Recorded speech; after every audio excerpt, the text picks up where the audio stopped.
Covid महामारी की वजह से 2020 दुनिया भर के लिए चुनौतियों से भरा साल रहा, लेकिन भारत के युवाओं के लिए ये नई उम्मीदों से भरा साल भी रहा। 1986 के बाद यानी 34 साल बाद 2020 में देश को नई शिक्षा नीति मिली, जिसने आने वाले समय के लिए शिक्षा क्षेत्र में क्रांतिकारी सुधारों का मार्ग प्रशस्त किया है। इसके अलावा कोविड महामारी की चुनौतियों के बीच इस साल जेईई और नीट जैसी अहम परीक्षाओं का सफलतापूर्वक आयोजन भी किया गया। साल 2020 शिक्षा क्षेत्र के लिए बड़ी उपलब्धियों वाला साल रहा। 34 साल बाद देश को नई शिक्षा नीति मिली, जिससे प्राथमिक से लेकर उच्च शिक्षा तक आमूलचूल सुधारों का रास्ता साफ हुआ। नई राष्ट्रीय शिक्षा नीति 21वीं सदी की पहली शिक्षा नीति है, जिसमें तकनीक पर मुख्य जोर दिया गया है। शिक्षा नीति में उच्च शिक्षा क्षेत्र में प्रमुख प्रावधानों की बात करें तो उच्च शिक्षा में 2035 तक 50% सकल नामांकन अनुपात यानी GER का लक्ष्य रखा गया है। इससे 3.5 करोड़ नए छात्रों को उच्च शिक्षा में दाखिला मिल सकेगा। नीति में उच्च शिक्षा में मल्टीपल एंट्री और मल्टीपल एग्जिट की बात कही गई है, यानी 1 साल पढ़ाई करने के बाद अगर कोई बीच में पढ़ाई छोड़ देता है तो भी उसे सर्टिफिकेट मिलेगा, जबकि 2 साल के बाद डिप्लोमा पाने का हकदार होगा और 3 या 4 साल की पढ़ाई पूरी करने के बाद उसे डिग्री मिलेगी। नई शिक्षा नीति में उच्च शिक्षा को बहुविषयक बनाया गया है और छात्र अपनी रुचि के हिसाब से विषयों का चयन कर सकेंगे।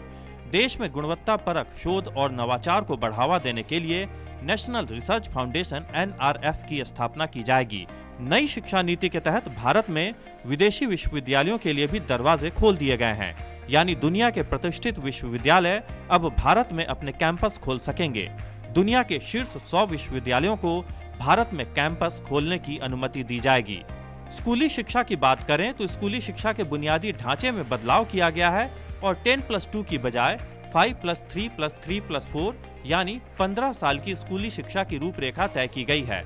यानी पहली बार प्री प्राइमरी शिक्षा को शिक्षा प्रणाली का हिस्सा बनाया गया है। बच्चों को कम से कम 5वीं कक्षा तक मातृभाषा में ही शिक्षा देने की बात भी शिक्षा नीति में कही गई है। नई शिक्षा नीति में 2030 तक प्री प्राइमरी से लेकर सेकेंडरी स्तर तक की शिक्षा में 100% नामांकन का लक्ष्य रखा गया है। नई शिक्षा नीति में ऑनलाइन और डिजिटल शिक्षा पर भी काफी जोर दिया गया है। सभी को गुणवत्तापूर्ण शिक्षा मुहैया कराने के लिए मौजूदा डिजिटल प्लेटफॉर्म और ICT आधारित पहलों को और विस्तार देने पर इसमें जोर दिया गया है। सभी ई संसाधनों को एक साझा मंच पर लाने के लिए सरकार ने प्रधानमंत्री ई विद्या कार्यक्रम की शुरुआत की है। PM ई विद्या कार्यक्रम से देश के 25 करोड़ स्कूली बच्चों को लाभ होने की उम्मीद है। कोविड-19 महामारी की वजह से CBSE और कई अन्य राज्यों में बोर्ड परीक्षाएं आयोजित नहीं हो सकी और कई लोग जेईई और नीट परीक्षाओं को भी रद्द करने की मांग कर रहे थे। लेकिन केंद्र सरकार ने छात्रों की सुरक्षा के साथ साथ उनके शैक्षणिक हितों को भी ध्यान में रखते हुए इन परीक्षाओं के आयोजन का निर्णय लिया, ताकि उनका 1 साल बर्बाद होने से बचाया जा सके। तमाम सुरक्षा एहतियातों को बरतते हुए नेशनल टेस्टिंग एजेंसी NTA ने जेईई मेन और नीट जैसी महत्वपूर्ण परीक्षाओं का सफलतापूर्वक आयोजन किया। नीट परीक्षा इस साल 13 सितंबर को आयोजित हुई।